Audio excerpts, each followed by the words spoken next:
Hello, welcome back to my channel. റീഷ്മയാണ് കേട്ടോ. നമുക്കിന്ന് ചിലിമ്പിക്ക വെച്ചിട്ട് ഒരു കറി തയ്യാറാക്കിയെടുത്താൽ ചോറിനൊക്കെ കഴിക്കാൻ പറ്റുന്ന ഒരു ഒഴിച്ചു കറിയാണ് തയ്യാറാക്കാൻ പോകുന്നത് കേട്ടോ. വളരെ സിമ്പിളായിട്ട് ഉണ്ടാക്കാൻ പറ്റുന്നതാണ്. ഇപ്പോൾ ചിലിമ്പിക്കൊക്കെ എല്ലാവരുടെ വീട്ടിലുള്ളതാണല്ലോ.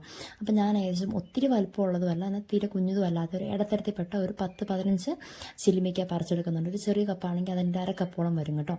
അപ്പോൾ ഞാൻ ചിലിമ്പിക്ക പറിച്ചെടുക്കുന്നുണ്ട്. നമുക്ക് വളരെ എളുപ്പത്തിൽ, പ്രത്യേകിച്ച് മുടക്കും നമ്മുടെ വീട്ടിലെ സാധനങ്ങൾ മാത്രം മതി താനും വളരെ എളുപ്പത്തിൽ ഭയങ്കര സിമ്പിളായിട്ട് ഉണ്ടാക്കിയെടുക്കാൻ പറ്റുന്നതുമാണ് കേട്ടോ. അപ്പോൾ ഞാൻ എന്തായാലും ഇടത്തരത്തിലുള്ള ഇത്രയും ചിലിമ്പിക്ക ഞാൻ പറിച്ചെടുക്കുന്നുണ്ട്. അത് കൊണ്ടുവന്നിട്ട് ഒരു കപ്പിൻ്റെ ഞാൻ പറഞ്ഞില്ല, ചെറിയൊരു കപ്പാണെങ്കിൽ അതിലൊരു മുക്കാൽ പാത്രം, അരപാത്രം മതി. അരപാത്രം ഒരു എണ്ണം പറയുകയാണെങ്കിൽ കറക്റ്റ് ഒരു 15 എണ്ണം അത്രയും മതി കേട്ടോ. നല്ലപോലെ നല്ല വൃത്തിയിൽ കഴുകിയെടുക്കുക. അപ്പോൾ എന്തെങ്കിലും അഴുക്കളോ അങ്ങനെ എന്തെങ്കിലുമൊക്കെ ഉണ്ടെങ്കിൽ എല്ലാം പോകാനായിട്ട്, ഇതിൻ്റെ ചെറിയ ഒട്ടൽ പോലെ ഉണ്ടാവുമല്ലോ, അപ്പോൾ അതെല്ലാം പോകാനായിട്ട് നല്ലപോലെ വൃത്തിയിൽ കഴുകിയെടുക്കുക കേട്ടോ. അതിനുശേഷം 4ആയിട്ടാണ് ഞാൻ ആദ്യം വരുന്നത്. അപ്പോൾ അതിനുശേഷം പിന്നെ മമ്മി വന്നിട്ട് പറഞ്ഞു 4ആക്കിയല്ല, കുറച്ചും കൂടി കട്ടി കുറച്ചു, നമ്മളിങ്ങനെ ചീകി വിടില്ലേ, അപ്പോൾ അങ്ങനെ ആക്കിക്കോളാൻ പറഞ്ഞു. ഇപ്പോൾ 4ആക്കി ആണെങ്കിലും കുഴപ്പമില്ല. ഇത് മമ്മി ഉണ്ടാക്കുന്ന മമ്മീൻ്റെ ഒരു സ്റ്റൈലാണ് മമ്മി ഉണ്ടാക്കുന്നത്. അപ്പോൾ ആ ഒരു രീതിയിൽ മമ്മി അരിഞ്ഞു എന്നേ ഉള്ളൂ. ഇപ്പോൾ 4ആണെങ്കിലും 4ആക്കി അരിഞ്ഞാലും പ്രശ്നമില്ലാന്ന് പറഞ്ഞു കേട്ടോ. അപ്പോൾ അതുപോലെ നല്ലപോലെ കട്ട് ചെയ്തെടുക്കുക. അപ്പോൾ നമ്മളെടുത്ത ഈ ചില്ലിമ്പിക്ക ഏകദേശം ഇത്രയും ഒരു ക്വാണ്ടിറ്റി വരും കേട്ടോ.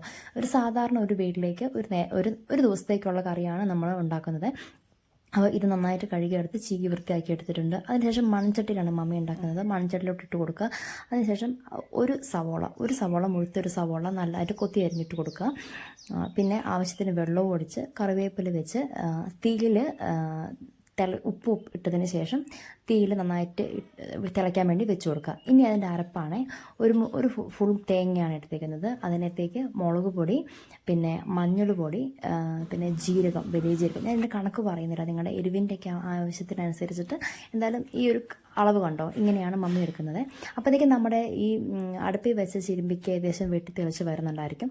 അപ്പോൾ ഇത്രയും ഒരു തിള വന്ന് കഴിയുമ്പോഴത്തേക്കും, അത് അങ്ങ് അലുത്ത് പോകണ്ട, ഈ ഒരു തിള വന്ന് കഴിയുമ്പോഴത്തേക്കിനും നമ്മുടെ അരപ്പ് നമ്മൾ മോരുകറിക്കൊക്കെ ചേർക്കുന്ന ഒരു പരുവമില്ലേ, അത്രയും പരുവത്തിലാക്കി കഴിയുമ്പോഴത്തേക്കിനും കുട്ടിക്ക് ഒഴിച്ചു കൊടുക്കുക കേട്ടോ. ഇതും നല്ലപോലെ തിളച്ച് വരുമ്പോൾ നമുക്ക് എന്തോ ഒരു ചാറ് വേണമെന്ന് നോക്കണേ.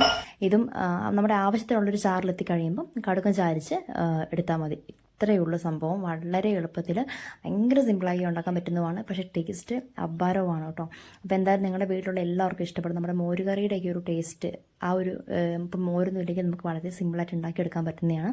അപ്പോൾ നിങ്ങൾ എന്തായാലും വീട്ടിൽ ഇത് ട്രൈ ചെയ്ത് നോക്കുക. വീഡിയോ ഇഷ്ടമായിട്ടുണ്ടെങ്കിൽ ചാനൽ സബ്സ്ക്രൈബ് ചെയ്ത് സപ്പോർട്ട് ചെയ്യണം കേട്ടോ. മറ്റൊരു വീഡിയോ ആയിട്ട് ഞാൻ വീണ്ടും വരുന്നതാണ്. അതുവരെയും ബായ്.